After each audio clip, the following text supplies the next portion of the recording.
زينة، لا تنظروا إلى هذا الذي يجري لنا الآن الذل والعار والمهانة وتحت الجزم، وملناش كرامة ولا لنا حاجة ونعتمد على غيرنا في كل شيء، وقد أطبقوا على رقبتنا.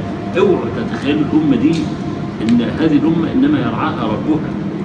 إذا كان هذا جيل عقل الأمة وتنكر لها وظهر الإلحاد وظهر الفساد وظهر كل حاجة، لا، الأمة فيها قوم صالحون لكنهم متفرقين. وانت عارف لما يكون الفضلاء متفرقين ما يبانوش، ولما يجتمع الفسق في مكان يحكي لك الدنيا كلها فسق. يعني لما تلاقي الإعلام مثلا يظهر ملحدين على الشاشات الفضائية، انت ليه كفرت يا ابني؟ يقول لك ما فيش ربنا، انا مش مقتنع ان في ربنا. وبعدين تفتح القناه دي تلاقي واحد منهم ودي تلاقي واحد منهم، تلاقي الدنيا كلها انحدت. تمام؟ برغم ان لو لميت الملحدين في امه النبي صلى الله عليه وسلم ما تلاقوش 50,000.